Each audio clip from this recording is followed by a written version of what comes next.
خلصت الحكايه، خلص الفيلم الحمضان، خلص فيلم الترانسفير، خلص فيلم الميركاتو، خلص فيلم الصفقات. الزمالك نجح في ضم 4 لاعبين، 2 مدافعين، 1 جناح، و1 في نص الملعب.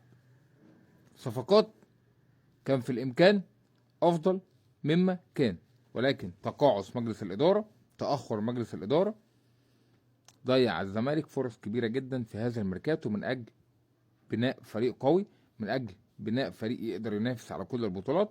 ولكن ضم صفقات عندها هامش تطور، لسه محتاجين يقفوا على رجليهم بشكل كبير.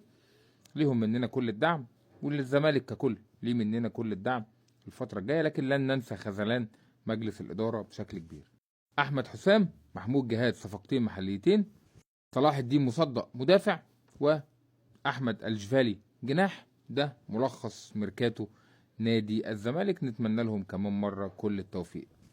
ميشالاك عمل للزمالك ازمه كبيره، الزمالك ما قدرش يدفع له فلوسه، الراجل رفض يعمل اي حاجه. الراجل كان متواجد في تمرين الزمالك النهارده الاساسي، التمرين بتاع الفريق الاول هو موجود، ولبسته لحد اخر السنه، هتدفع له مستحقاته وهيفضل يلعب معاك. حاولوا يطلعوه من القايمه ما عرفوش.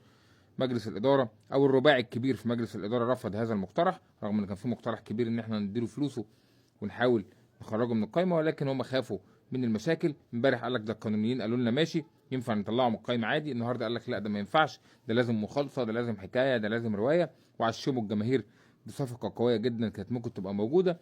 ولكن في النهايه فشلوا ان هم يخلصوا مع مشلاك اللي انت عارف انك مش عايزه من اول شهر يناير، جاي تتفاوض معاه في اخر يوم في الانتقالات شهر 2. بتحاول من زمان لكن بتشتغل باستحياء كده. النهارده جاي تكثف، الراجل رفض ومرضيش يمشي، وهتلبس في مشلاك لنهايه الموسم.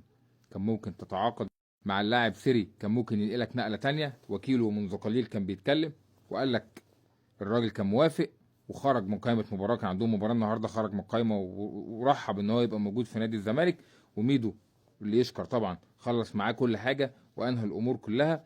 ولكن في النهايه الزمالك ما عرفش يخلص مع مشلاك، فالراجل رحل، او الراجل ما جاش اصلا، ما جاش في المفاوضات، والدنيا ما كملتش، والراجل هيكمل مع فرقته بشكل طبيعي. خسرنا جناح كان هيكون مهم جدا جدا في الفتره القادمه مع نادي الزمالك في ظل المستوى اللي بيقدمه شلبي وغير شلبي، ولكن قدر الله وما شاء فعل. الناس في مجلس اداره الزمالك تقريبا كانوا نايمين، ما كانوش يعرفوا ان في يناير جاي، ففاقوا فجاه. لولا تدخل المحبين زي ميدو وحازم وقال العدل كان الزمالك ما جابش اصلا اي لعيبه. اتمنى اللعيبه اللي جت الجمهور يصبر عليهم، خلاص لان هي دي امكانياتك وهو ده اللي عندك، وربنا يكرم في اللي جاي باذن الله. السلام عليكم.